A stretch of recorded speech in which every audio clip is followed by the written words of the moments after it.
Hold on. Is he voting? No, I live already. Okay. Welcome to my first ever Minecon, everyone. Yeah. So we here. We happy. Am I right? We all happy. We all good. Hopefully everyone can join and see what's happening. And here we go. We're beginning. Yay! Yay! Yeah. So enjoy it. We be calling it after. So I hope you all enjoy. Yeah.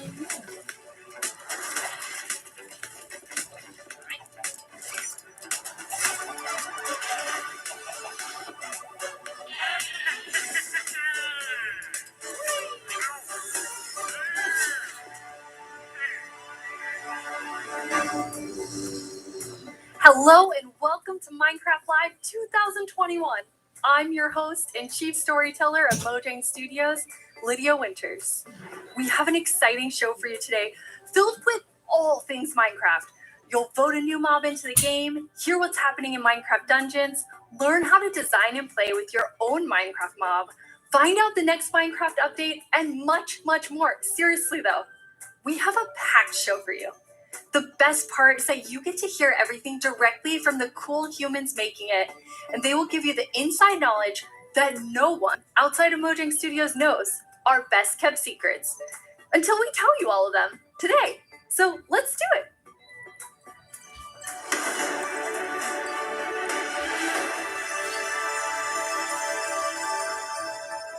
Our social team will be tweeting throughout the show and want to know what you think about everything we announce. Hang out with us here and also there. Last year, we announced quite an anticipated update, the Caves and the Cliffs update. We've seen all the incredible things you've done with Caves and Cliffs Part 1 and can't wait to see what you do with Part 2. Agnes and Henrik are here to give us a peek into the surprising development process for Caves and Cliffs Part 2. Hi, Agnes. Hi, Henrik. Hello. Agnes, how are you feeling? I'm super happy to be here. I'm excited. Very excited. So excited. And Henrik, it's your first time on the Minecraft Live stage. It is. It's not your first time though, right? It is not my first time. You two are going to tell us about Caves and Cliffs Part 2. And the thing that I think is the most amazing is how involved and how essential the community was to making it. Yes. Yeah. This update changes basically everything about the world generation in the game.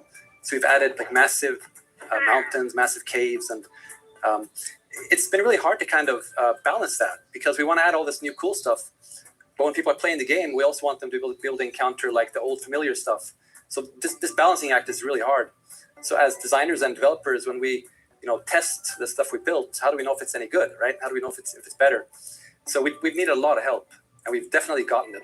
So we've been shipping snapshots, betas every week, and the people have been play testing and giving us feedback, and it's just been wonderful. It feels kind of like they're I just realized you're not able to vote, so that's amazing. And you have an amazing example of someone who took a lot of time giving notes. Yeah. For example, a player tweeted at me this wonderful big picture showing across different snapshots in the same location what changed across different snapshots and offered some opinion and some feedback. And this kind of stuff takes a lot of time to do. It's research that the users are doing for us, and we get a lot of this stuff, and it just saves time, and that's time that we can use, of course, to make the game better. That's so amazing. Yeah, it surely is. And I mean, this is like the biggest update we've ever done, and we couldn't have done it without the community. Oh, that's incredible.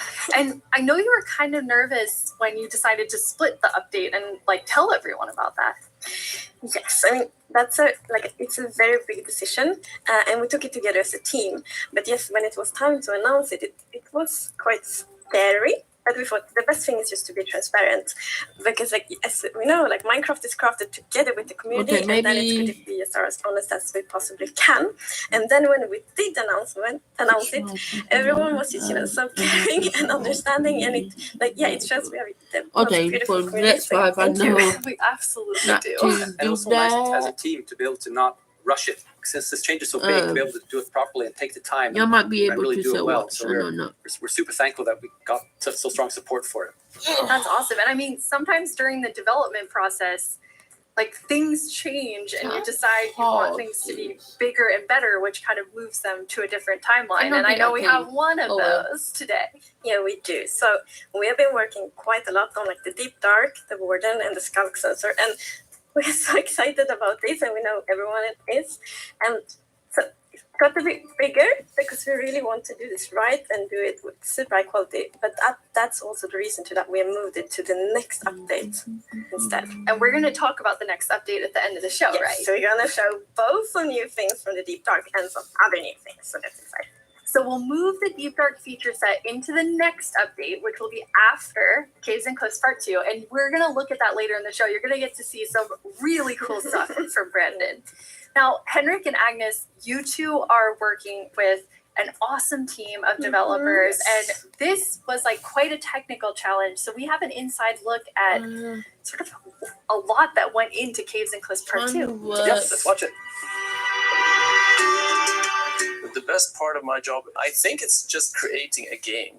I want to make people happy. I don't know if y'all can In the new update, I've I've been primarily focusing on creating the mountains and also putting everything together in the new generation of the world. So that's the caves and the mountains and everything in between. When I started this project about a year ago, I knew almost nothing about world generation, and I learned so much. And it's really been a team effort, Java and Bedrock together. In this update, my role is to bring to life the cave part, and together with our colleague who work on the mountains, we present to you the cliffs and the caves update. One of the inspirations for the caves is the Sondont cave systems in Vietnam, because that was one of the largest cave systems in the world. And I feel so proud of it because I came from Vietnam and we get to use these cave systems in my country and put it into the game. So I felt so proud whenever we think about the caves. My job is to find what works slow in Minecraft and try to optimize it. The new update changes how the world looks a lot, and it also affects performance quite a lot. The best part about my job is just finding something which can give a big benefit and then just seeing how FPS improves or how frame time graph looks much better after the change. I would say the coolest part about my job is all of the wonderful colleagues that I get to work with. They inspire me, teach me, and motivate me to be a better version of myself every day. We put in a lot of time and effort into this update, and I hope that it will inspire and excite our community. It feels like I don't know it's a whole new game. but let's see. Oh no. What a great team you have. The best teams. And now we've been working on Caves and Cliffs Part 2. It's been so beautiful to see how everyone collaborated, like all the different roles, like Bedrock developers, Java developers, designers, artists, sound, and so on. Yeah, it's been so good. Because when you get a diverse group of people together in a room like that, even if it's a digital room, I guess, and all focus on one thing like this, it feels like there's no problem you can't solve. Plus, it's fun. That's amazing. And then you add our community. They're doing bug tracking. They're just everywhere giving us notes and feedback and telling us what's working. So you add that to an amazing team, and it's really incredible. We really want actually to highlight everyone that helps us with the public bug tracker we have. So many players report bugs, and then we also have the moderators and helpers, and they help us so much with like categorizing, finding duplicates, asking for additional information, and it's extraordinarily helpful. We have a really amazing community. Now, you two have been, and actually the whole team has been just kind of sharing images and seeds as you're finding things, and you put together some really awesome worlds for us to look at. Deep.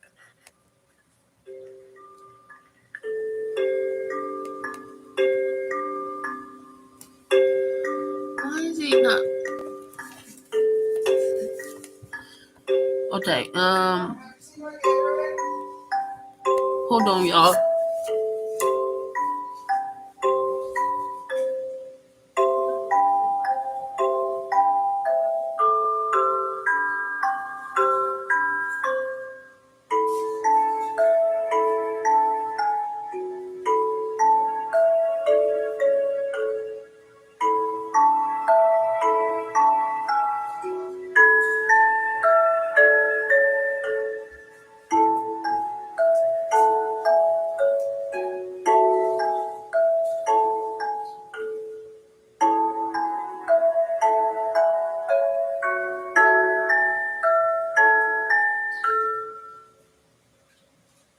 Wow, they're beautiful.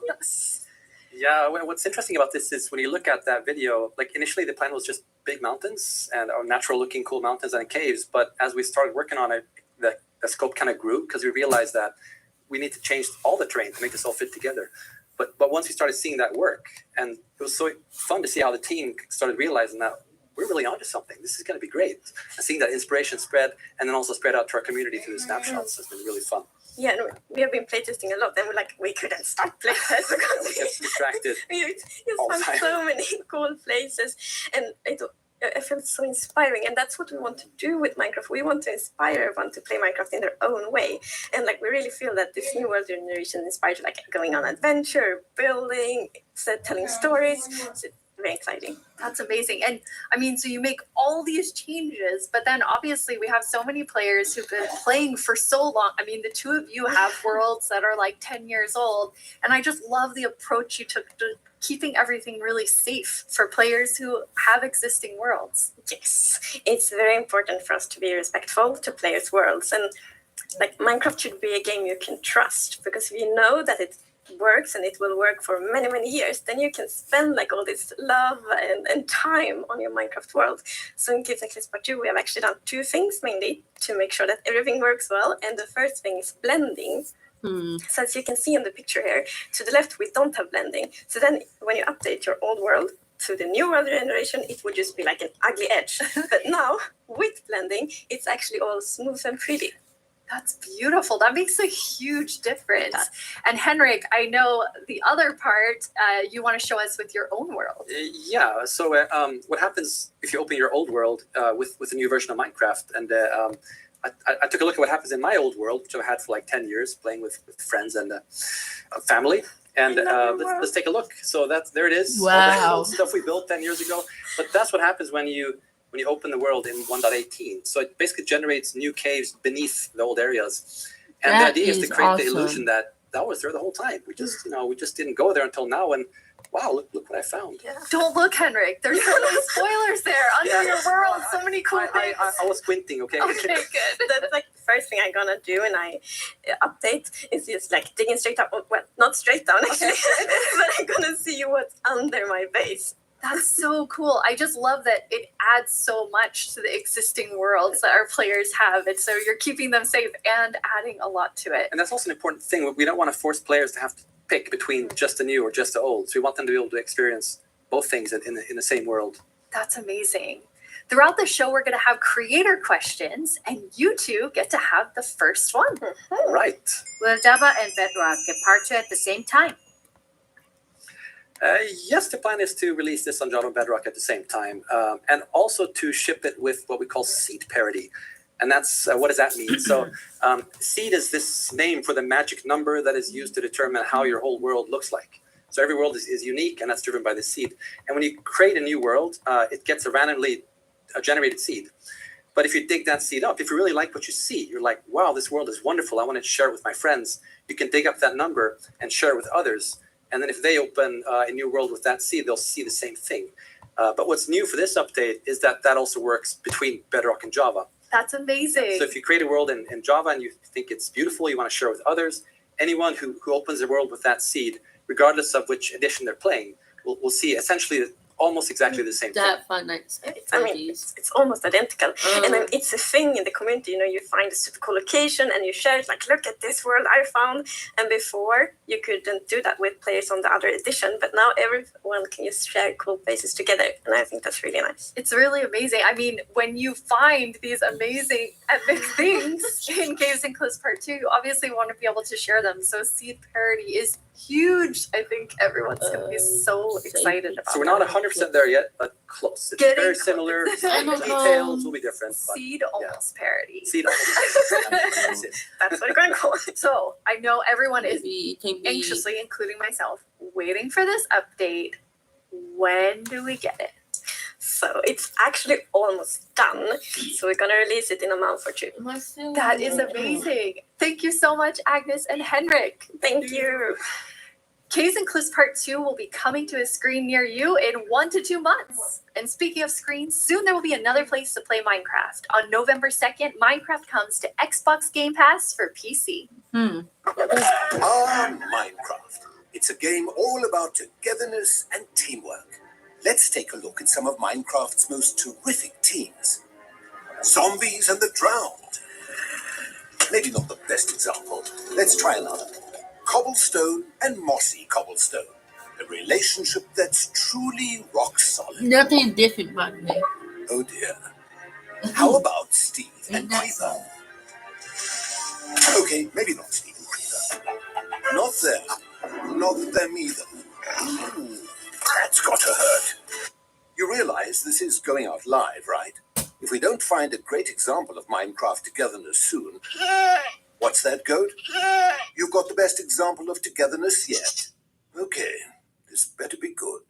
Minecraft Bedrock Edition and Minecraft Java Edition. Finally, coming together for... No, that's not right. Absolutely not. That's the ticket. Minecraft Bedrock Edition and Minecraft Java Edition are coming to Xbox Game Pass for PC. We debated which edition to add to the service and decided why not add both. That means Game Pass for PC will be the only way to get Bedrock and Java in one place. Convenient, perhaps a little too convenient. In any case, starting in November, you can play the original Blockbuster, its crossplay supporting Cousin, and a cartload of other games with Game Pass for PC. Excellent point, Goat. Game Pass does have PC games. And personally, I can't wait to play those PC games with my two best friends. Ah, the sweet smell of togetherness.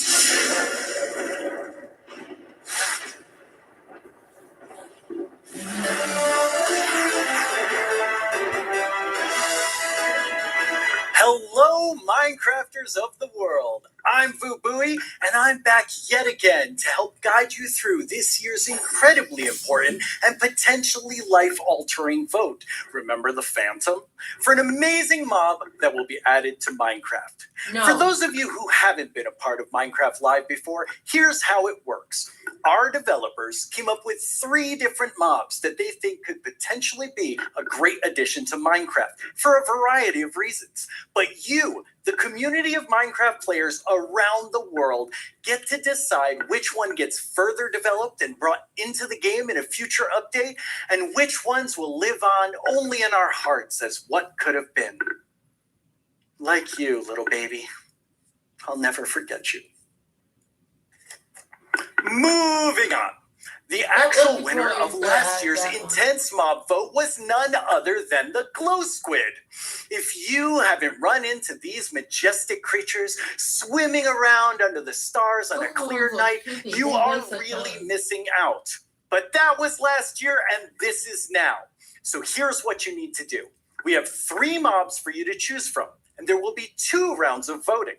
The first round, of course, will include all 3 mobs, but one will get voted out. In the second round, there will only be the 2 remaining mobs, then just one winner in the end. As in previous years, the vote will happen on Twitter. So if you don't already have an account, you'll need to quickly make one. And if you do have an account, make sure you're logged in. Then when I tell you it's time to vote, go to the Minecraft Twitter account and check out the live voting poll with all 3 mob options. Pick the one you want to see added to Minecraft and click to cast your vote. That's it. It's like super easy. Well, the clicking part is easy. The choosing part, considerably more difficult. Now that you know what to do, let's go over your options. And who better to talk about our 3 potential new mobs than someone who is tiny in size, but never in heart. The one, the only, Tiny Jens. Hey, Tiny Jens. So can you help by telling What? What? I can't hear you. Hold on. Oh. I'll come up to the surface. Okay. We'll just wait. Oi, oi, oi, oi. What's up there? Can you hear me now? What? I still can't hear you. Hold on. So impatient. Ooh. A little testy. Just phew. Oh, Tiny Jens, you made it. Can you tell our viewers all about this year's mobs? I'm actually very busy. I lost Tiny Agnes again. I had retraced my steps, and now I have to go all the way back down there. Oh, I'm sorry about that. But don't worry, don't worry. I know someone who can fill in for me. Great, thanks. Oh, okay. Bye, Tiny Jens. Jens, you're here. Hi, Boo. Hello. Hello. Welcome. Thank you. I Thank you. guess Tiny Jens sent you while he looks for Tiny Agnes once again. Exactly. It's a tough job. It really is. Yes. Well, since you're here, can you please tell everyone all about this year's mobs? Absolutely. So, as you already mentioned, the team came up with 3 lovely creatures that we believe that players will enjoy interacting with, and they are the Glare, the Lay, and the Copper Golem. Those all sound really cool. Absolutely.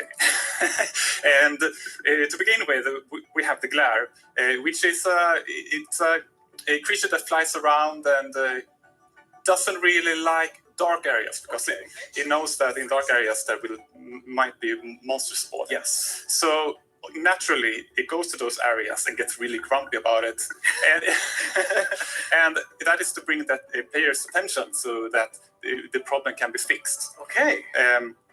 And we are thinking about ideas that in certain circumstances the Glare may even help you light up these areas to solve your monster spawning problems. The Glare sounds amazing. I'm ready to vote Glare now.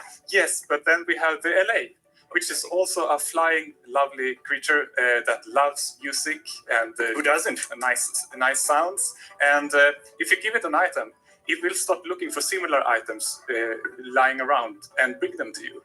Okay. And if you also play on a note block, it will drop the items on that location instead. That's useful. Yes, and we imagine that players can maybe use this to make the LA help you with, I don't know, sorting items or clearing up areas.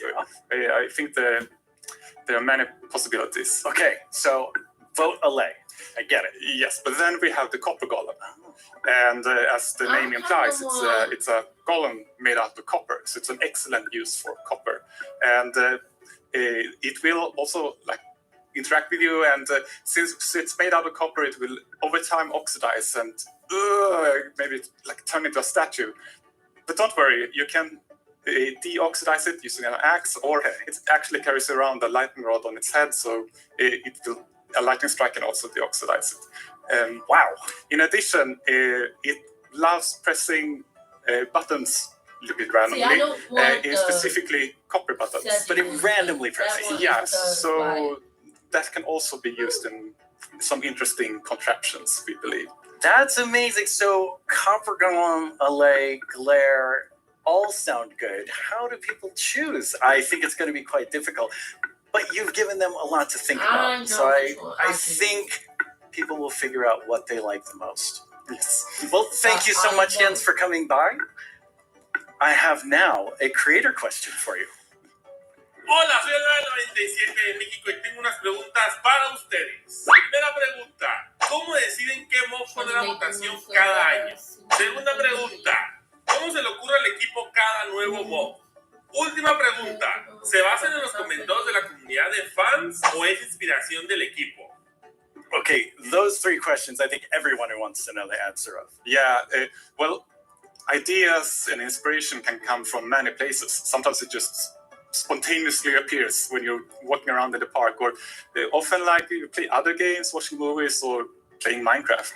And the community is also a great help. They have so many ideas and they do so many fun things. So we have a lot of ideas to work with, and we need to figure out which ones do we want to do next. And a good way of doing that is actually playing in the game and see which areas that can be improved. So I lost my train. I mean, there's so many different ways that these ideas come, and that's really exciting to hear. Yeah. So when the community votes on a mob today, that mob is going to move forward towards being in Minecraft. Like, how finished already is that mob, or is there a lot of work to do? Well, of course, we have the big concept that we wanted to do, but once we have the mob in the game and see how it interacts with the areas and other mobs and items, that's when you kind of find the last magic little details to make it really great. I like hearing about the last magic details. Well, thanks, Jens. You've given everyone a lot to think about. All right, now you know what your options are. And if you already knew, you know a little more about them. Soon, I'll let you know when the first voting round goes live. For now, let's take a look at something pretty fantastic coming to Minecraft that you don't even have to vote on. Earlier this week, Lydia spoke with Fanny and Quinn from our awesome creator team over in Redmond to get a first look at some interesting things they've been working on. Each These year, are the we show you mobs. some of the cool new things made by I our am going to creators vote for the Minecraft I am Marketplace. Papa Dawn This year, because I we're kind going of to want do that one. and show you how to start Most creating people Minecraft voting things for yourself. the ally, so finally that kind of made going to my be first stupid mob. because that is It's a very weird. Fanny and Quinn are here to bad tell mob. us But all about how hey, we can y'all all do y'all, become right? creators. Yeah. Hi, Fanny and Quinn. Hello, Lydia. Hey, Lydia. It's so great to be here. Like, just so exciting to talk about our creators and what a better place to do it than surrounded by the art that they have created. I know. I walked onto the set and I was like, oh my God, those are Jollycraft skins. Those are Cupcake Brianna. That's Ka Studios. It was so cool just seeing all of their skins and worlds and concepts all on the wall. They are really amazing. I mean, the creativity from our creators, those names, that makes sense now. It's just mind-blowing. Before we get too far in, though, we should probably explain to everyone what is a creator. Yeah, of course. So a creator is really anybody who makes anything in Minecraft. You know, whether you're doing skins, textures, worlds, terraforming, UI, and even for me, like people that are making mods and add-ons, and that kind of more developer type, those are creators too. Definitely. For me, the way that I always like to think about it is that a creator is anyone that makes something in Minecraft and then shares it with someone else. And that can be like Little Mac sharing it with their friends at school, or that could be a team of creators that sell something in the marketplace. And then everything in between, right? And our mission really is to empower all of them to make whatever their imagination is telling them to do. We want to really give you all the means, documentation, tools to be able to do whatever you want to do. Yeah, it's just such a cool thing to be able to work on that everybody can be a creator. Mm-hmm. That is so cool. And Fanny, you mentioned tools. I think it's so interesting. Your team is actually building things that creators use to build things on top of. What is your favorite tool that you've made? Oh God, that is such a hard question. We have so many, but I'm going to be a little bit selfish for a second and just pick one that I worked on recently. Like, as a manager, I rarely get the chance to actually write code, which I love doing. And this time we had a game jam, and I actually picked a creator community request, which is like implement a damage command that will help you like do cool effects with other mobs. And I just worked with a designer and we created this together. And I'm so excited to know that the team is actually now taking my code and is going to ship it for real. Very excited about that. Yeah, that's just so cool that you're able to do something just in a game jam, and then it turns into something real that our creators can use. For me, my favorite is the structure animation. Last year, we shipped a map called Suburbia by Jiggerbob that is basically this world that you can manage your city, create plots for commercial, residential, balance your economy. And every single time you place one of those plots, it animates layer by layer by layer, adding just this immersiveness and polish to the map that just makes it, above and beyond. That's so cool. I mean, so many of our creators are using the innovative tools that you've made to just like expand what they're working on. And we have some awesome examples of that.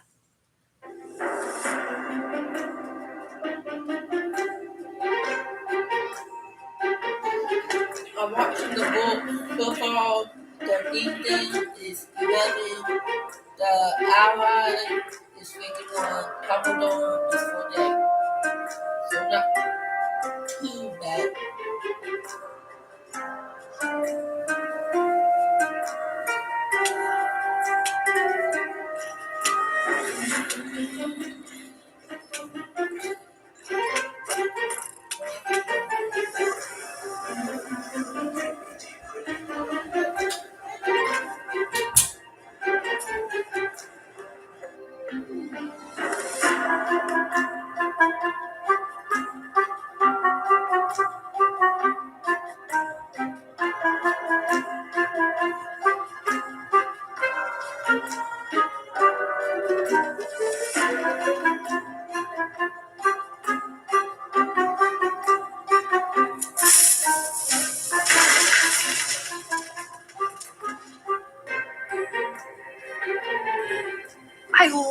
how many examples there were of creators just using those tools in all different ways.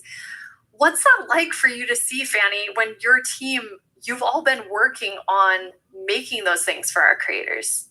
It's definitely one of my favorite parts of like working with creators. You just give them one tool or two and they will make these crazy, amazing things. Like many times I see their creation, I'm like, how did they even do that? Like I know they're using our tools, but I don't know how they did that. It's so crazy. It's mind-blowing sometimes just what they're able to do with just the small little things that we give them. Mm-hmm. That's really, really cool. And we have a creator question for the two of you. Hey everyone, I'm AY Stream, a Minecraft YouTuber, and I've got a question for you. Are these awesome features just for people who have experience in modding or creating content?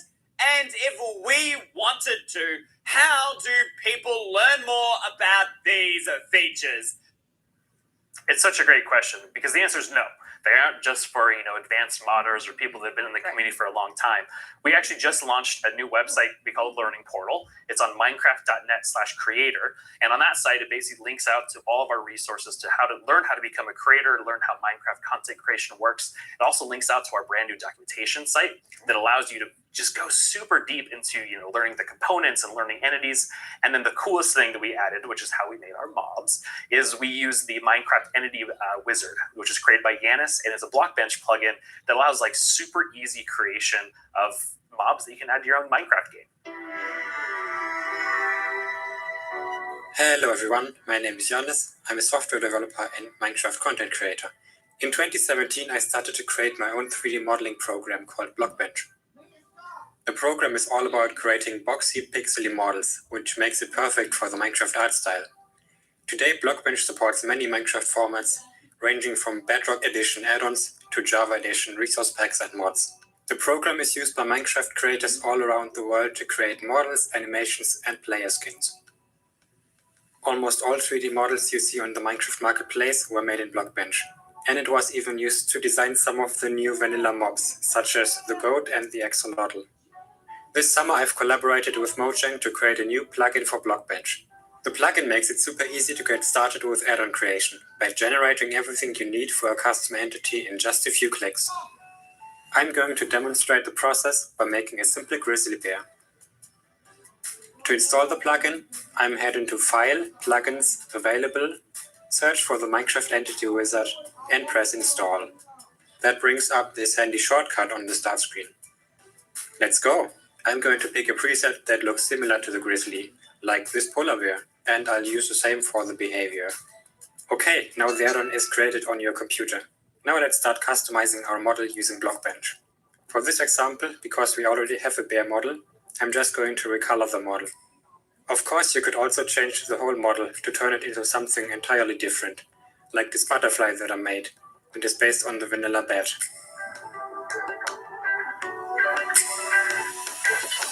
Okay, this looks good. Now I'm going to press save and switch over to Minecraft. I can find our new grizzly bear pack in the behavior pack section and simply enable it. This will automatically enable the resource pack as well. Now let's check out the entity in-game. I just need to grab a spawn egg from the inventory and use it. And here's our grizzly bear. Have fun creating. It's free and works on all platforms.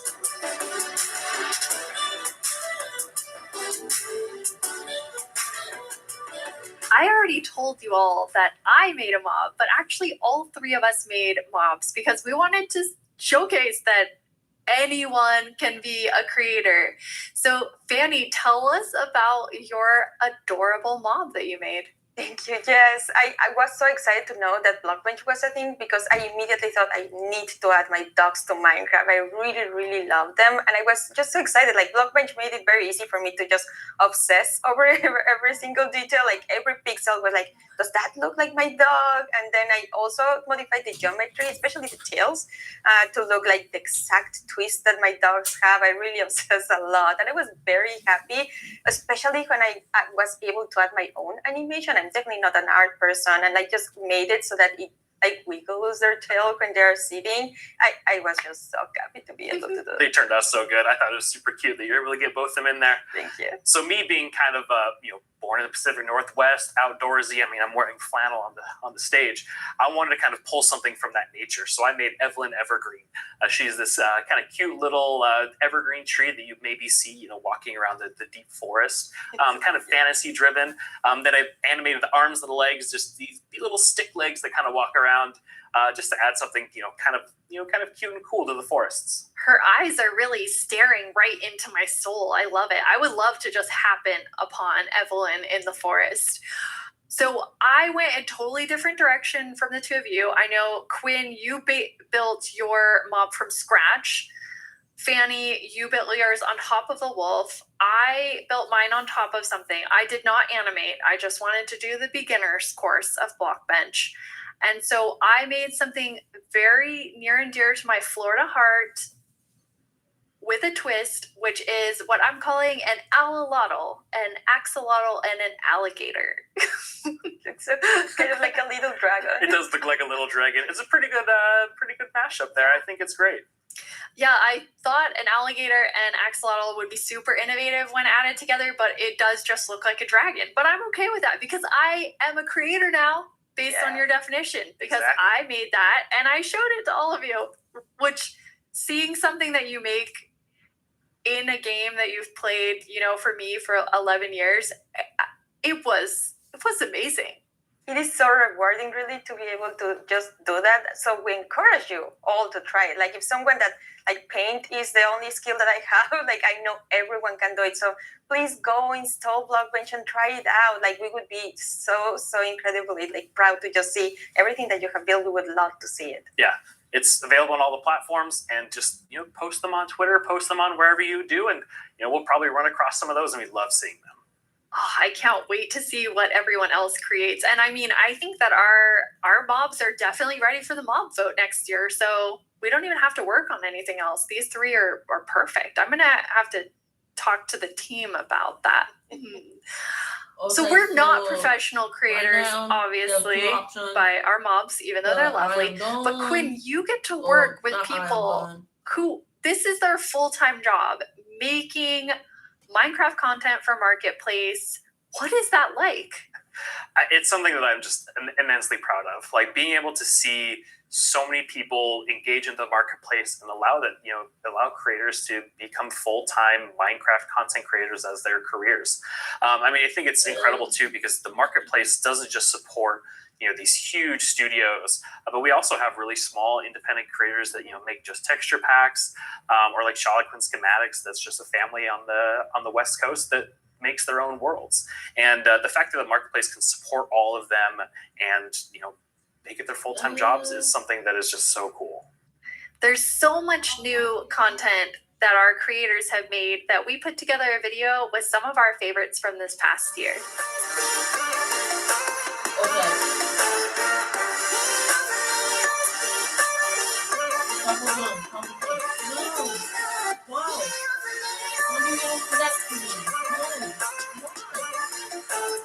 What's up with the alley? And this is fun. Yeah, I'll be able to talk to It almost feels like a dream that I'm making a living, making content for the marketplace. It is the best job that I could possibly ask for.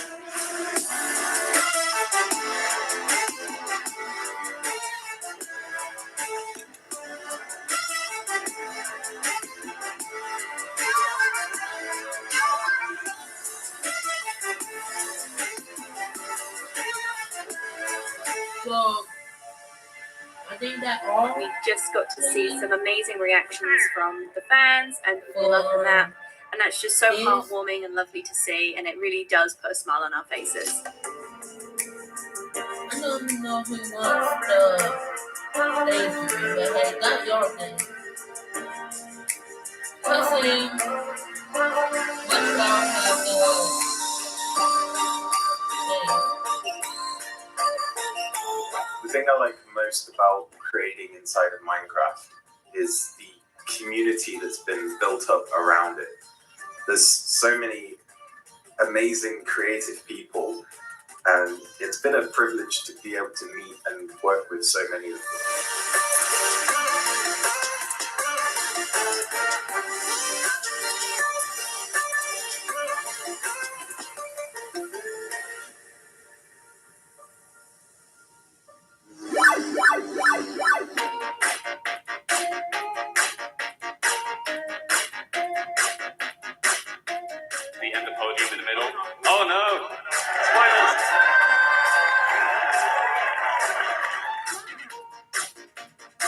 guys. Wow. We're kicking things off with the announcement of we're going to tell you right now. The update Aquatic, Yeah, I have to take those Village now. and Pillage. Seriously, like I'm so excited. Bees. Bees. Let's look at some bees. That was a much To finally have a Nether update. I don't know. Holiday update will have the cats, pandas, bamboo, and scaffolding. Caves and cliffs update. David Niesagen. That is I am the one that gets to decide how difficult the bosses are. こんな感じで The results of the first vote are in. The winner is Tiger. Mountains. It's the Glow Squid. This is your chance to have a say in what goes into Minecraft.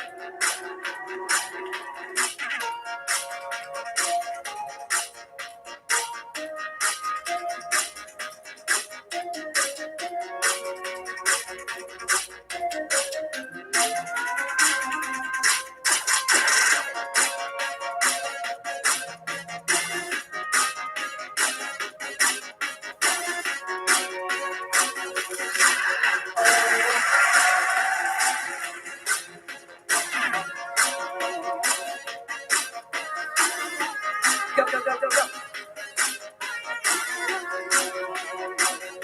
What should I do now? Moppy.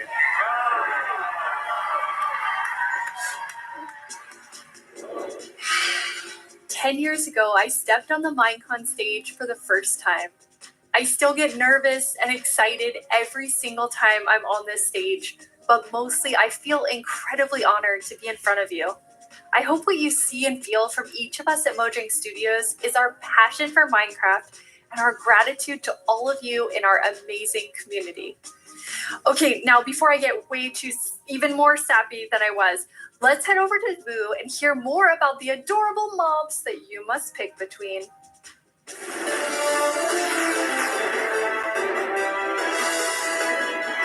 Here we go. It's almost time to vote.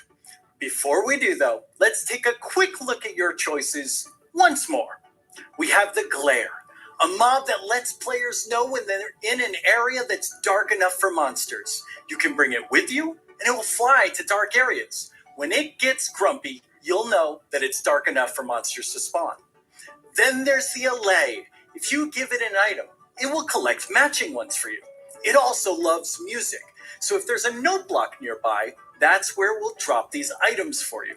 And finally, the Copper Golem. A little golem that you yourself can make out of copper. They oxidize over time and will eventually freeze into statues. They love spending their time randomly pressing copper buttons, which would also be added to the game if the Copper Golem wins the vote. So those are your choices, and they are all so amazing. How will you choose? Jens gave us a lot to think about, and now you need to decide which mob you think you'd enjoy the most during your time playing Minecraft. Any of them would be useful, but choose your favorite and go vote for it now. Yes, that's right, the poll is now open. To cast your vote, make sure you're logged into your Twitter account. Go to the Minecraft Twitter account and find the freshly launched poll with all three choices. Don't forget to click on the mob you most want to play Minecraft with. You can do it right now. After the first round of votes, I'll check back in with you so we can open the final round. Greetings. My name is Narrator, and I'm the star of the Minecraft YouTube channel. And I'm Marilla. I'm the actual star of the Minecraft YouTube channel. We're here to tell you about all the excellent shows you can watch on our channel. Subscribe tomorrow. Don't you mean subscribe today? No. How do you spell Minecraft? What even is Minecraft? These are just some of the questions you can ask our studio's brightest minds on Ask Mojang. We've actually received a question for us just now. Do you think making a video game is the easiest thing in the world? No. Literally no one thinks that. Well, I did. Until I started watching this informative series that goes behind the blocks of every part of Minecraft Dungeons development. Do they show the footage of you tearfully begging to be put in the game? Maybe in Series 3. Meet a Minecrafter interviews some of the most incredible members of the Minecraft community. They asked me to appear on it, but I was too busy being young and cool and attractive and not lying. Okay. With so much happening in the world of Minecraft, it can be easy to lose track. I myself only recently learned that blocks have been added to the game. Subscribe to our channel and you'll be the first to see our announcements, trailers for new updates, upcoming games, and the exciting future of Minecraft. Are you sure that's the right footage? Finally! This is our Peerless show that tells you Minecraft's most scandalous secrets. Every month, We're out of time. Bye! No, we're not. We still have a few seconds left. Have a great Minecraft Live, everyone. No! Don't forget to subscribe to the channel and only watch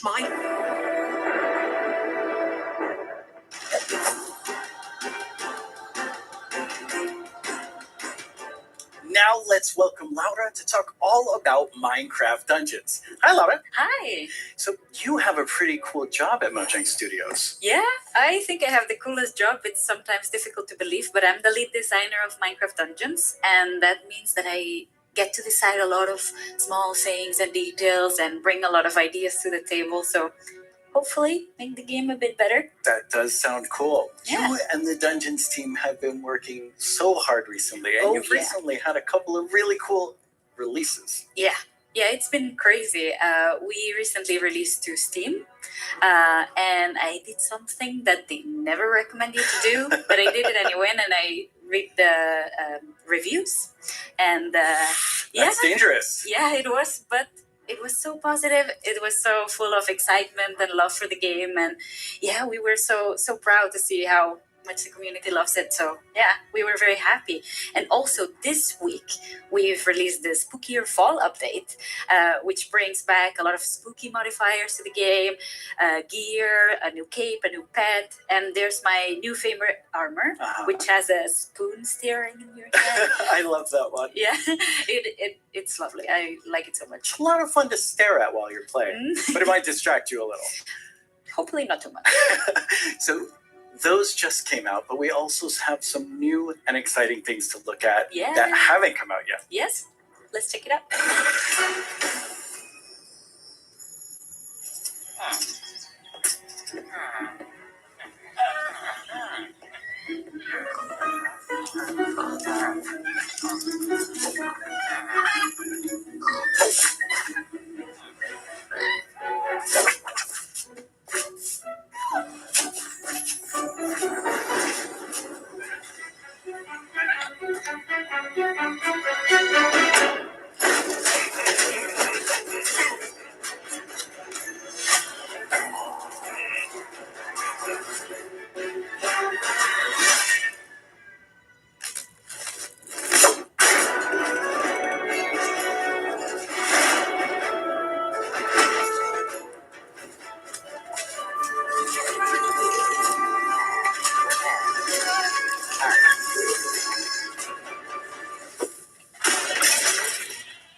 That video is so exciting. Yeah, I love that trailer so much. It has so many details.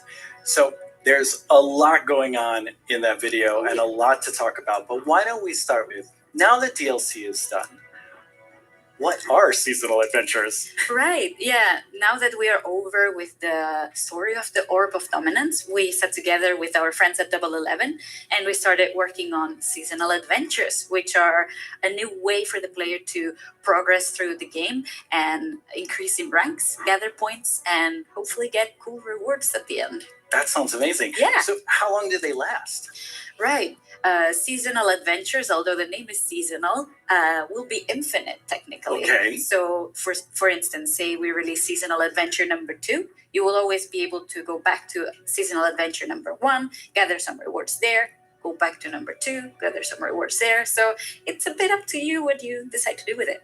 That's amazing. So it just lasts forever. You get the new content and you still have the old content. All the content.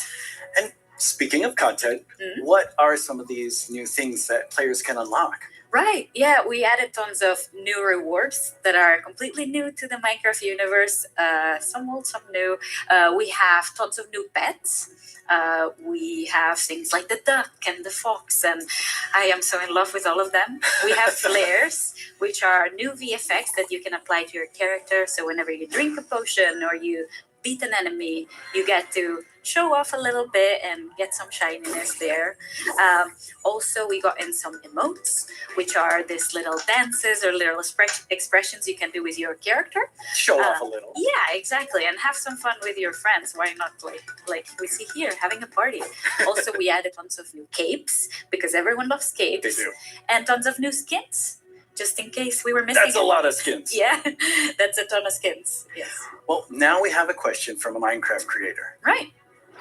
Hey, Strawberry17 here, and I have a question. Will there be free content included as a part of seasonal adventures? The answer is yes. We always try to make sure there's content for everyone, regardless. So for seasonal adventures, there'll always be a free track and a track you can pay for. So there'll be different rewards in each, and you'll be able to get whichever you want at any time. So yeah, we wanted to cater everyone. That's great. So how do you earn rewards? Right. You will be able to get adventure points all throughout the game, meaning that doing the regular stuff you do, you'll get them. Like, say you beat a daily trial. At the end of the daily trial, you get adventure points. Also, we implemented new weekly challenges. So we'll ask you, like, this week, if you beat 100 zombies, you'll get extra adventure points. That's a lot of zombies. Yeah, but people do it so fast. I'm also impressed. And also, the best way to get adventure points is in the tower. Okay, the tower, which we have not spoken about yet. No. So what is the tower? The tower is another free single player feature that we've added to camp. So you'll be able to see this gigantic tower in the camp. I love how it turned out. And it is a space with 30 different floors, each floor harder than the one before. And you'll get to fight in arena modes. You'll These get to are the fight books bosses. telling you You'll right get to now. meet some new tower inhabitants. And yeah, hopefully These are the explore two around things and y'all be able to voting on test your things. skill. And So right now, as will I start see, with a the completely hour blank is reading character by. from the bottom, It is and 54, you'll be able to find and new the gear as you top of progress. them is 46. So yeah, the floors get more And difficult. let's read some Your character comments. gets For stronger, and I you do can not test want your to skill. That talk sounds really fun. in So days let's in take a our look at some fight. live gameplay Fallen of the tower soldiers. right now. And Vote for that, we top have of them. JP.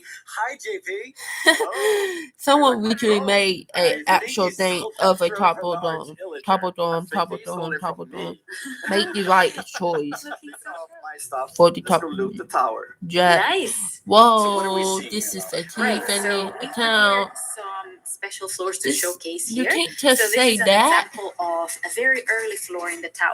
So you see JP's tower avatar has very little amount of gear. And yeah, you'll be always have the context that you're high up in the tower, right? So cool. Yeah.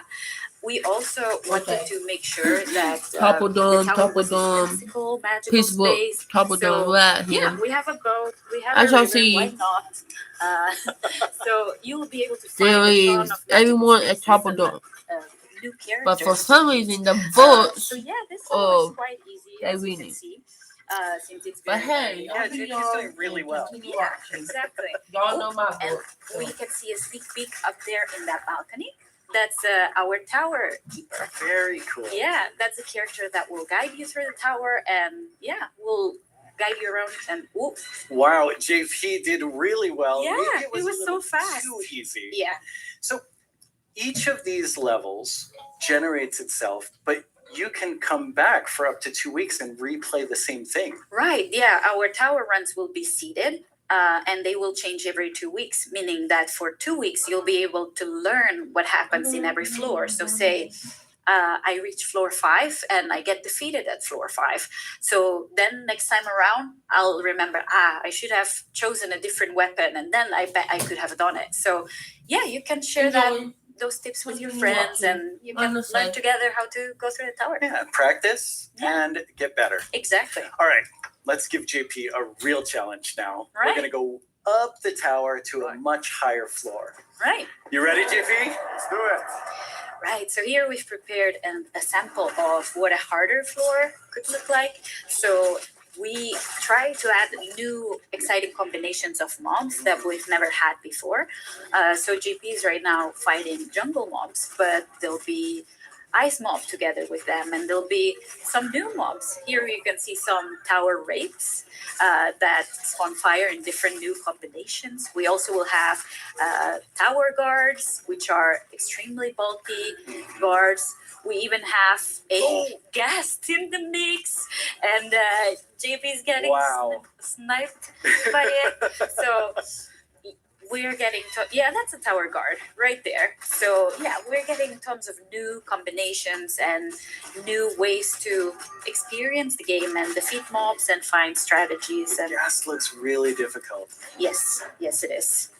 JP's not doing so good right now. No. Let's see. Oh, JP, that was a valiant attempt. Yes. Really, really good. That was so good.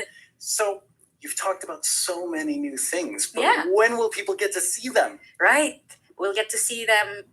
Hopefully everyone will get to play in December. December. So very, very soon. That is very soon. Thank you so much, Laura, for coming by. This is all very exciting. Thank you for having me. Let's take one last look at some gameplay from the tower.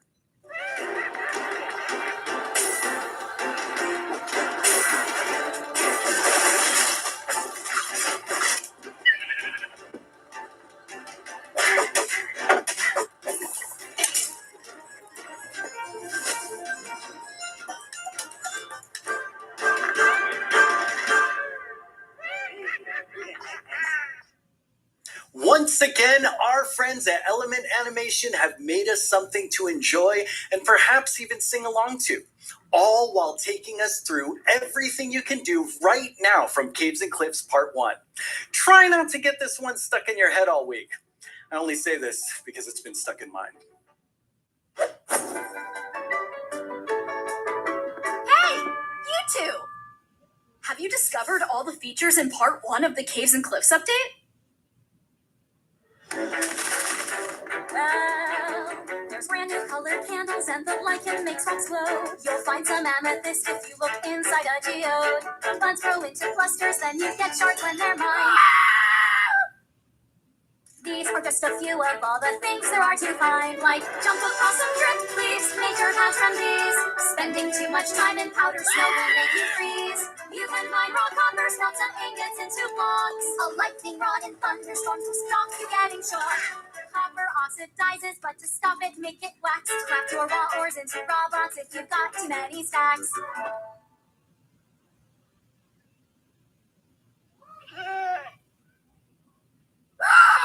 You can find axolotls in the water underground. Put them in your bucket, you can carry them around. There's glow squids way down here, they fill their caves with light. Make a sign using their ink, make the glow frame super bright. There's dripstone, blocks and deep slate versions of the ores. There's so many things here to explore, there's so much more. So much more. Well, it's been quite the turnout for our first round of mob voting. You have made your decision, and now one mob must go. We have the Glare, the Allay, and the Copper Golem. But you, the community, have spoken, and now one mob must leave the race. And that mob is the Glare. So that still leaves two amazing mobs to choose from. Which one do you want? Will it be the Allay or the Copper Golem? How do you see yourself playing and interacting with them in the future? Which one will make your game life easier or more fun? Or like the Year of the Phantom, way more terrifying? Don't worry about what anyone else wants. This is all about you and how you want to play Minecraft. But make your decision quickly because it's time to vote again. There's a brand new poll just posted to the Minecraft Twitter account with only these 2 mob finalists to choose from. Make sure you're logged onto Twitter and click the mob that you just can't wait to spend your days and nights with in the game. Your vote really counts, so don't miss out on your chance to change Minecraft. I know who I'm going to vote for, and I think I can see Jens voting right now.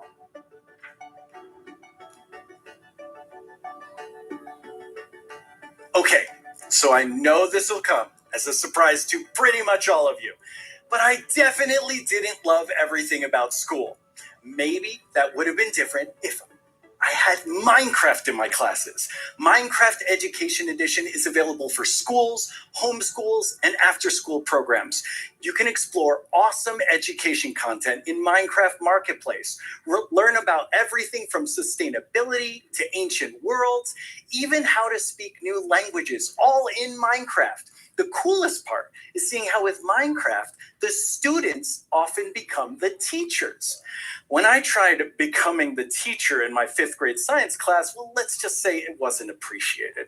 But anyway, let's take a look at how Minecraft is being used in classrooms around the world by kids who didn't get in trouble just for telling everyone that homework was canceled forever.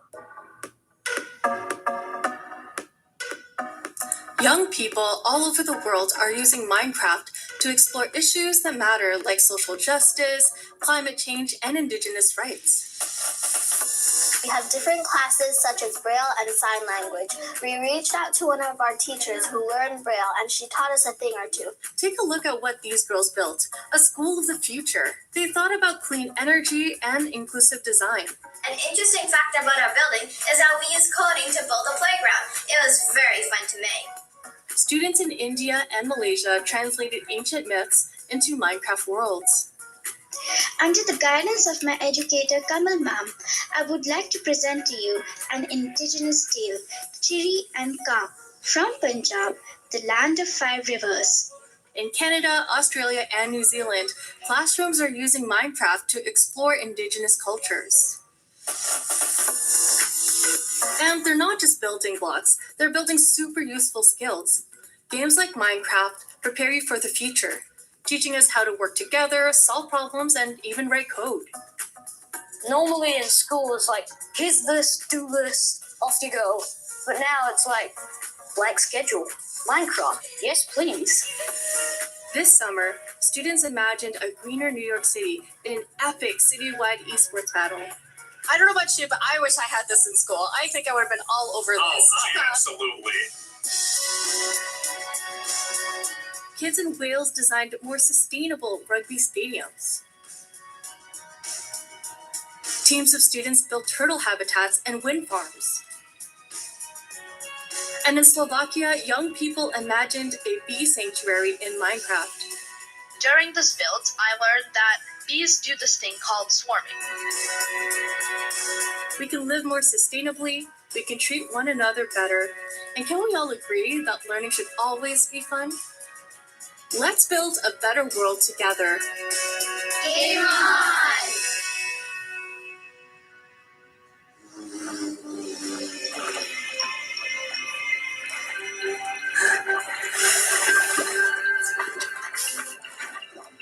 Now it's the big moment. Let's talk to Agnes about the next update. Welcome back, Agnes. Thank you. How's the show felt for you?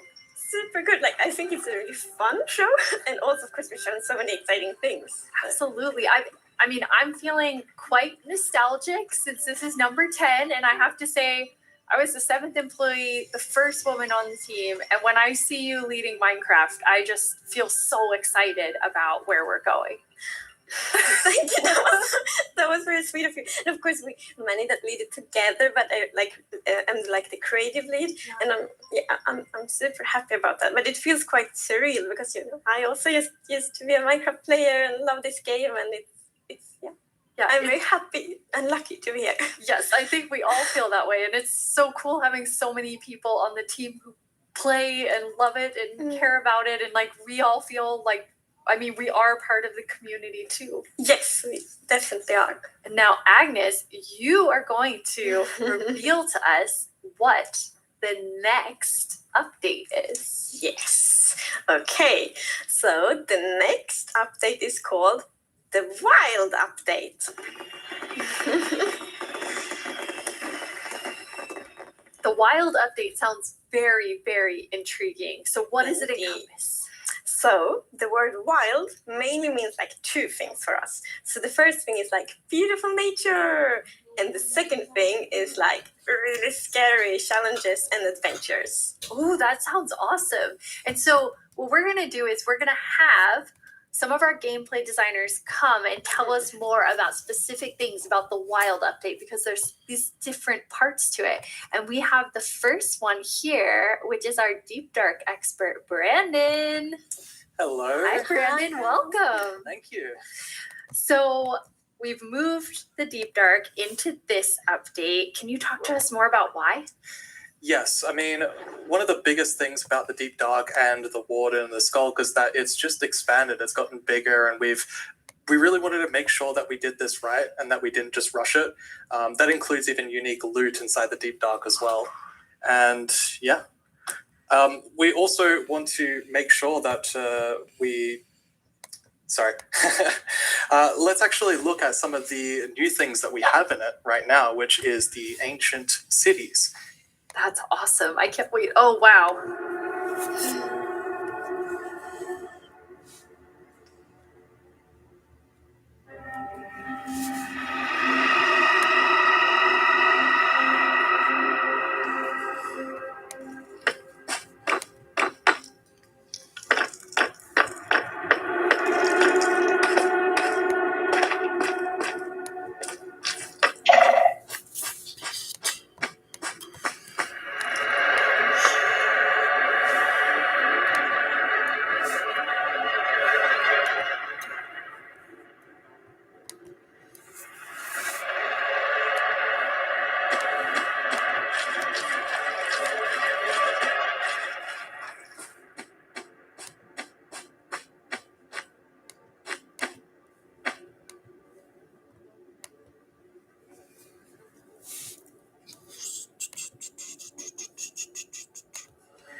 Wow, it's like both beautiful and terrifying at the same time. Like I have so many emotions when I look at that Deep Dark biome. Yes, I mean, we really didn't want the Deep Dark biome to just be, caves or just skulks spread around. We wanted to add a bit more mystery to it. And, there's this ancient city, and what is it doing there? We're not going to tell the players. We're just going to let them go throughout and explore and see what they come to. And there's even this, ancient structure in the middle of every single city, and it's got something interesting about it that you're going to have to explore in game. It's really cool. I like, it feels like a place you want to explore. Yes, I love that it really deepens the mystery of Minecraft. Like Minecraft is all about player stories, and Deep Dark definitely inspires the storytelling, I think. That's so cool. And so last year you showed us the Skulk sensor, but I know you've been working on it. A little Skulk family. It's a Skulk family.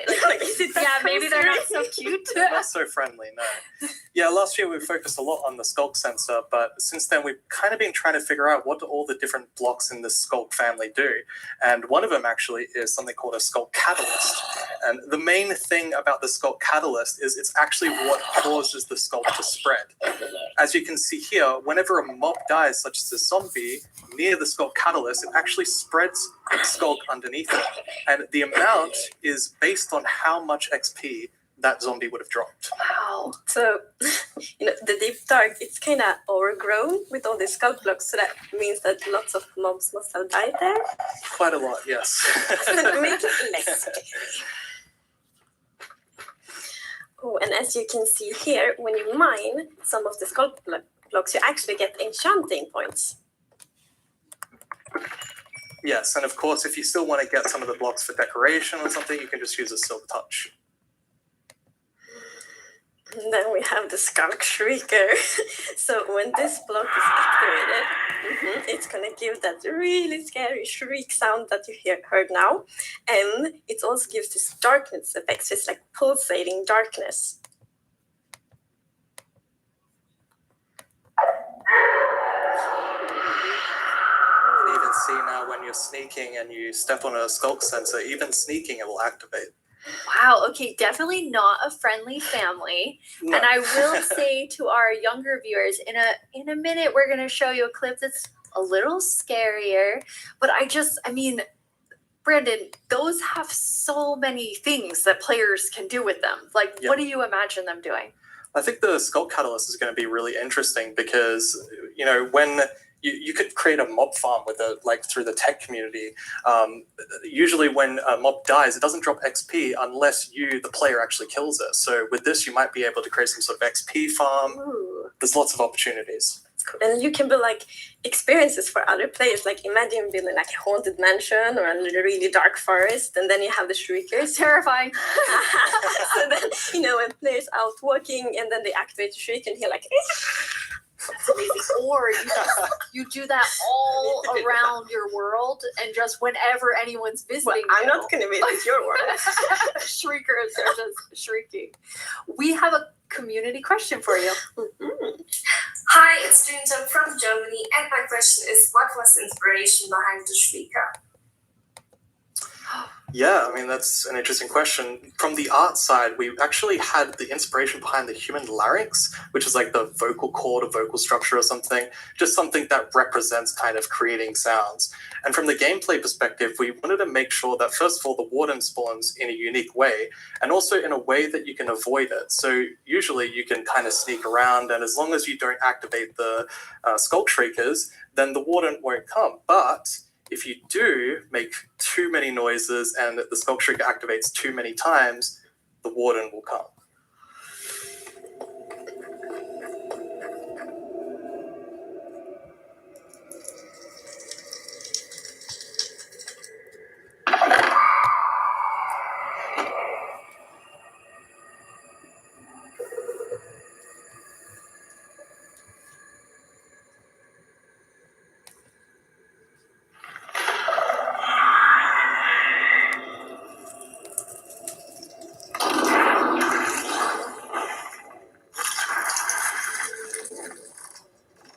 Okay, y'all should be able to tell me now. I am going to test this out myself. Can y'all tell me?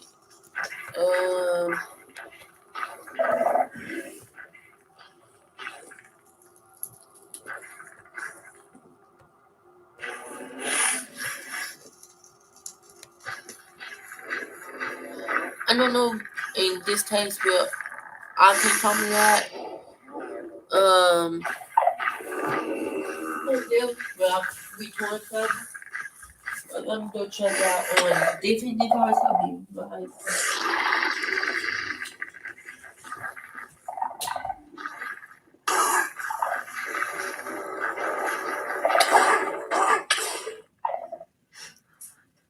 I'm kind of back to thinking that the Skulk family is very adorable and sweet after seeing that. Wow, there is a lot there, Brandon. Definitely a lot to unpack. I mean, the first thing is that the warden actually emerges underground. So that means you know that wardens are kind of in the deep dark, in the walls, under the floor. And it also has developed a sense of smell. So, of course, you can sneak around and try to be, you know, quiet and not to get detected. But unfortunately, the warden's still going to be able to sniff you out and find where you are. And if it sniffs you while you're really close by, then it's going to start noticing you. Wait, so basically the warden is like, smell that? It's happening. And just like going for the Pretty player? much, yes. It's not going to be fun for you. No, and I love that we're adding that like sneaking gameplay because we haven't really had that before. So, you know, you are in the deep dark, everything's super dark, and you're sneaking, trying to find the treasures, trying to avoid warden. I think there's something really exciting with that. It's really, really cool. I mean, I think you have definitely upped the terrifying level, Brandon. And I just love how much you've expanded the deep dark to feel it's so immersive. Yes, definitely. It's really amazing. Thank you so much for joining us. And and scaring us half to death. No worries, that's my job. He's our expert. Like if you want to do something scared, like Brandon. Thanks, Brandon. Thank you so Thank much, you. Brandon. So Agnes, the Deep Dark is one part, this sort of very adventurous side of the Wild update, which the name is starting to really become clear after talking to Brandon. And then the other part you said is really this more of that beauty and, you know, the atmosphere of Minecraft. Yes, so we want to like celebrate the wilderness of Minecraft, and one thing we want to focus on is immersion. So when you play Minecraft, we really want you to feel that you're inside the Minecraft world. Actually, like we are now. It's so beautiful. And we also want to focus or have focused on biome diversity. So we want to find like a unique identity for different biomes. For example, the birch forest, as you can see in this beautiful concept art. So in the birch forest, you want it to be like light and peaceful, and the sun reaches the ground. The trees are taller and flowers, things like that. It's really beautiful. It looks very Swedish in the birch forest. That's true. That's actually very Swedish forest. Yeah, it's gorgeous. And then you have, so you want to add more atmosphere to the different biomes, but there's one biome that you want, I mean, I would say you're giving it quite an overhaul. It's getting a lot more in the wild state. Yes, that's true. And that's the swamp. Oh, our art team is just so amazing. It's such a beautiful concept art. And as you can see here, the atmosphere is really different from the birch forest as well. It really is. It's amazing. So we have another one of our gameplay designers here and our swamp expert, Corey. Welcome, Corey. Hi, Corey. Hey, it's absolutely wild to be here. Oh no, Corey. The puns are so quick to start. It's Corey after all. Yeah, it's very on brand. So you're going to tell us about all of the, I mean, there's a lot of exciting things coming to the swamp. So what are we getting? Yes, there are a lot of awesome things coming. The first of which is the boat with the chest in it.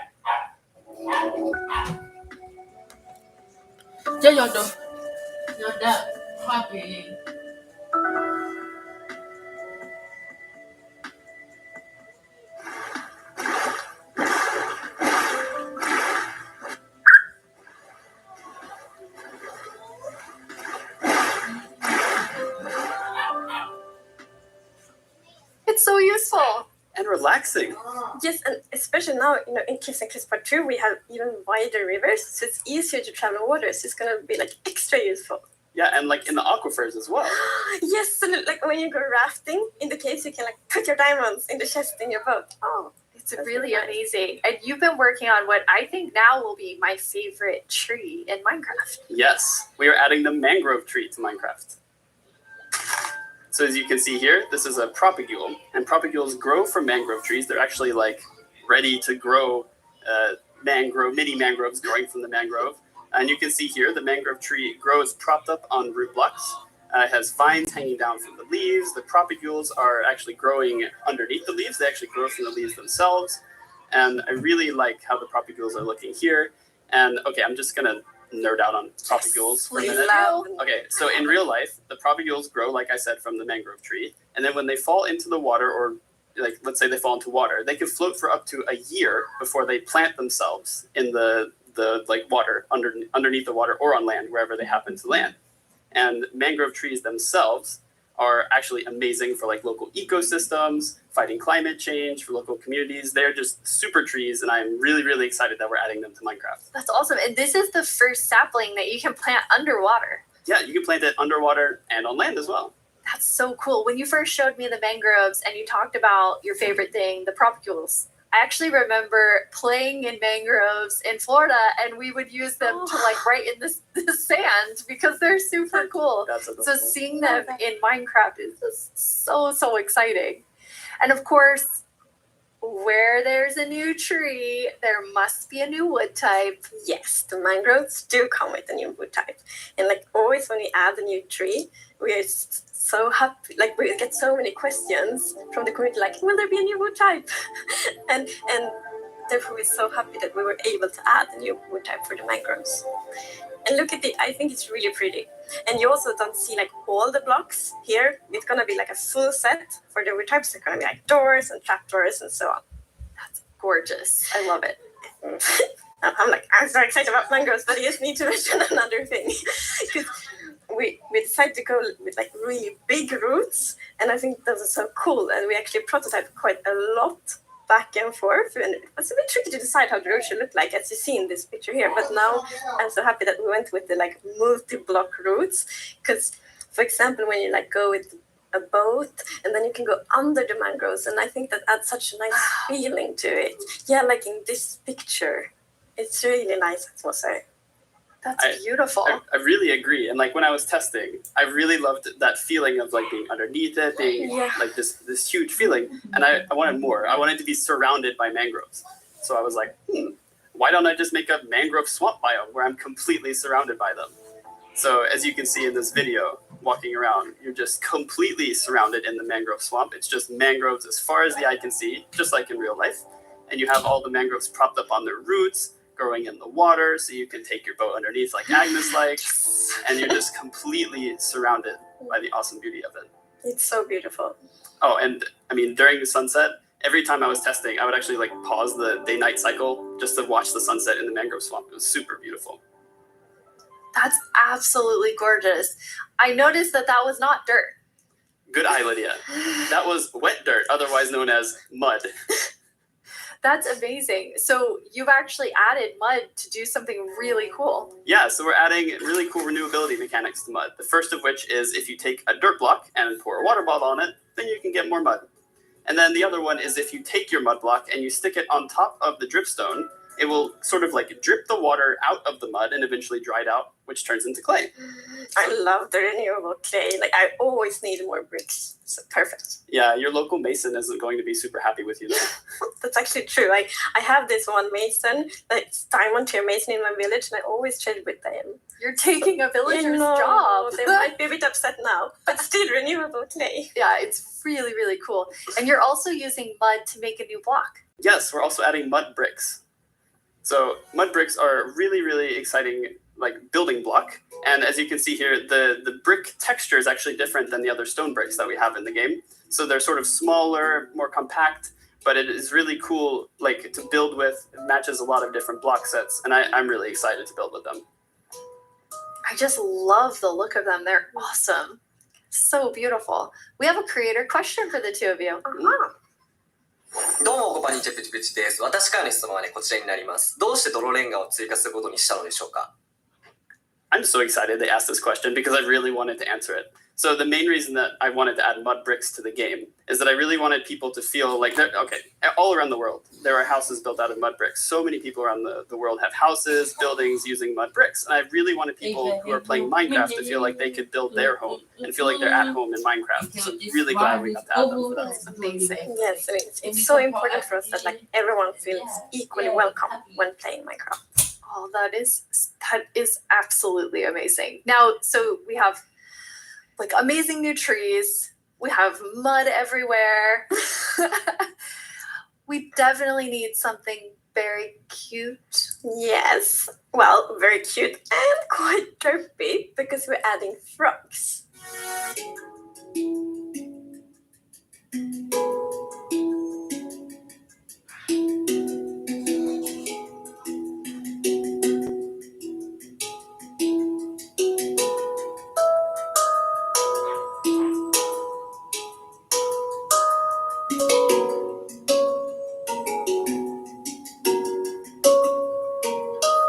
They are cute and derpy. That's the perfect description of them. The croaking is amazing. And did you see the one that jumped like backwards? One fell in the water. Silly frogs. And they do love to jump around, and especially on lily pads, and actually also on big drip leaves, because the big drip leaves kind of look like lily pads. But the funny thing with that is then when they jump on top of the big drip leaves, it's gonna tilt and then they fall down. One of them did. It just maybe it's a like frog slide. Oh. And you're adding another little tiny creature to this update. Yes, the fireflies. So you can see them roaming around, adding a lot of ambience to the swamp, making it feel just nice and cozy at night. But really, my favorite part of them is just making the world come to life, like feeling like there's life going on all around you. And oh yeah, also their frog food. Yeah, I forgot to mention that. They're frog food. Poor fireflies. Yes. Yeah, but look how happy that frog is. Yeah, and That's they're true. beautiful frog food. So you can both enjoy them in the atmosphere and the frogs get to eat. So that's, Everybody wins. Now, we're calling them fireflies, but Corey, is that what you called them growing up? Actually, no, we called them lightning bugs. I did too. And in Swedish, it's eldflugor, and that's actually literally translates to fireflies. okay. It's very interesting. It became like a lot of people talking about what you called it growing up. But we're really excited to have fireflies or lightning bugs in the game. I want to know more about baby frogs. Yes, so all baby mobs in Minecraft are just like tiny versions of the grown-ups, but with frogs we're actually adding tadpoles.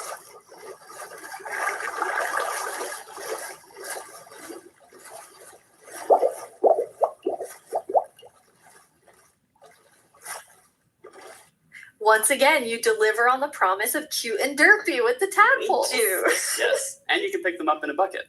Yes, and that's actually extra helpful for the tadpoles because we have frog variants, and when a tadpole grows up, it will pick a variant depending on the temperature in the biome it grows up in. So, for example, if it grows up in a really cold place, it's going to turn into a snowy frog.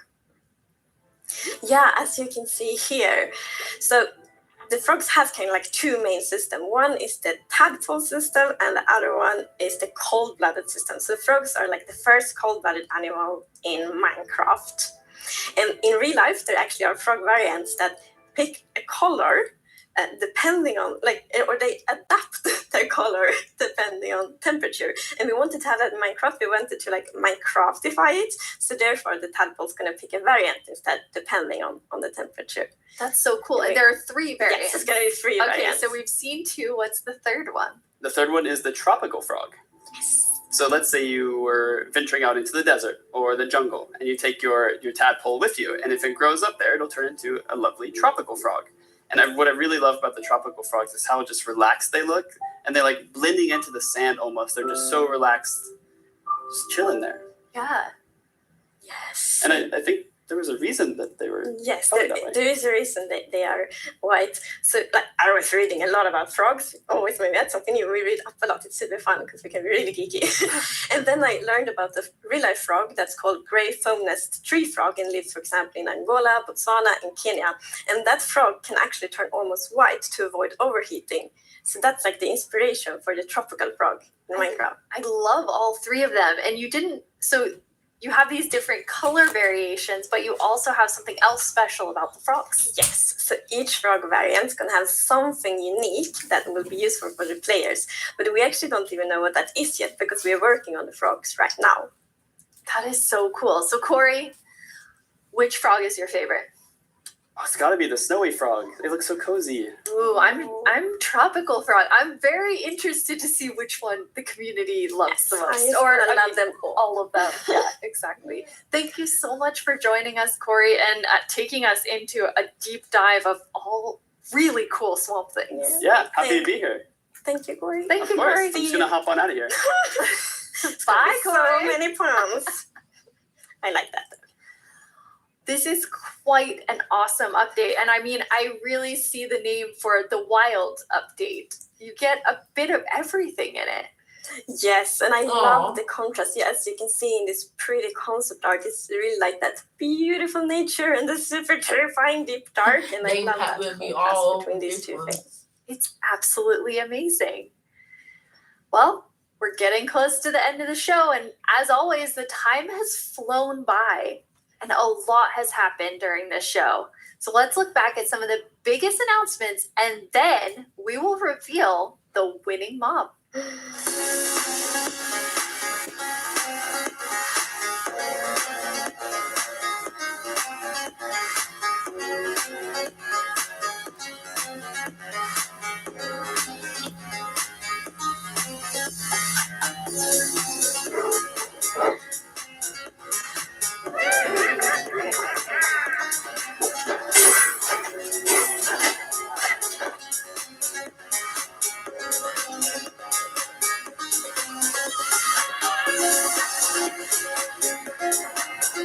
Aw.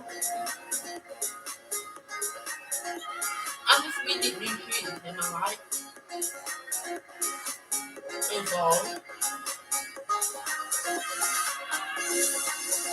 mud. Mostly guys.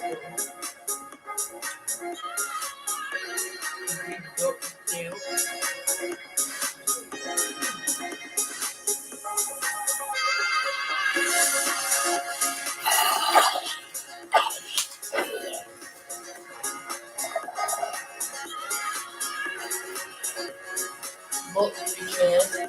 That would be just like me travel.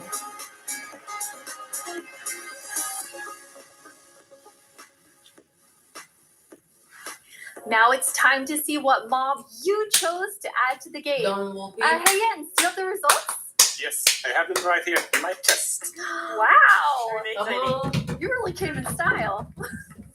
Here you go. Thank you so much. That looked really comfortable. Mm. Don't Okay, but now it's time to announce the winner.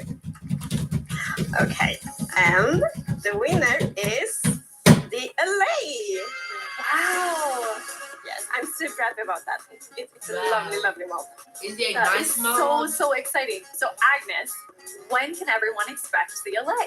So the LA will be included in the Wild update, and it's going to be released next year. Next year, the What? Wild update with the Next LA? year, y'all. I can't wait. Thank you all so much for joining us.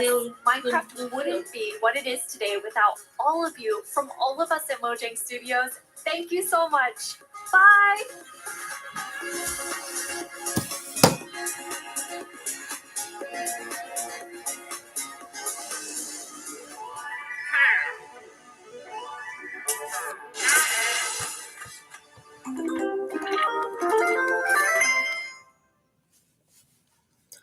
Wow, that is very, very unique, I guess, to say.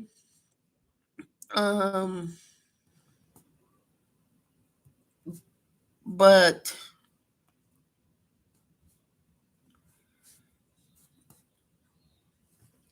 it very will, y'all know? So I really thank y'all. Just not the end or nothing. Trust me, not. We just dove with this, and we will be heading out soon towards the new thing. So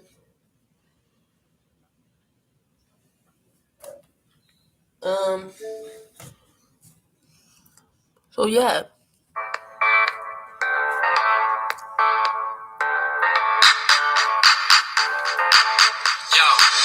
Microphone check, make it a microphone check. Give it a microphone, I make it a microphone dead.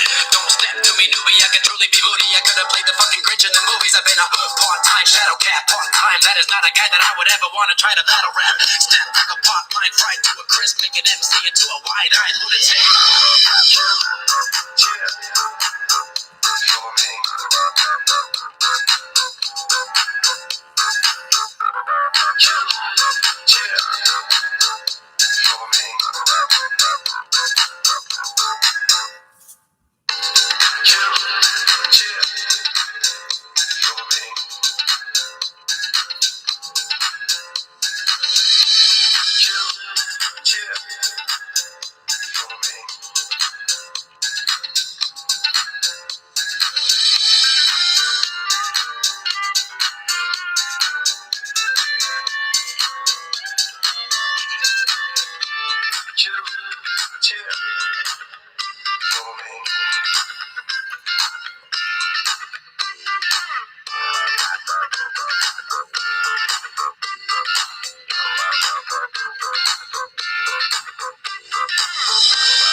teach you. El professor's in the house, let me teach you. I could defeat you with two hands tied and have you waking in the hospital like, who am I? And who are they? What is this? You wouldn't believe how someone react to this shit. The mind slips, slipping, speaking in tongues. Fly ink, GVP, that's how we get it done.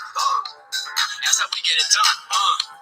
That's how we get it done. That's how we get it done. Fly ink, GVA, that's how we get it done.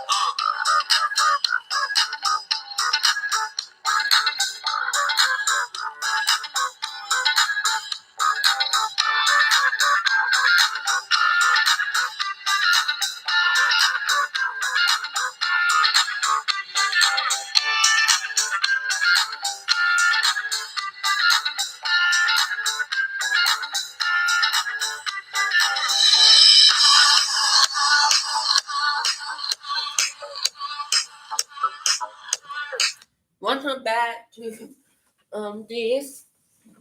I want to thank y'all for watching all this about this, and as y'all seen who we don't do everyone vote for. And you know, I wanted to top of them to win. But hey, we all don't do what we want. Am I right? That is a-okay with me. I don't really care. But soon we will have, by the way, this is not Dominique Wilby, by the way, so don't think that. It just will be a different mom, new rules, new textures, and all that. So very excited for that. But I want to thank y'all all for watching. I see y'all all in the next one.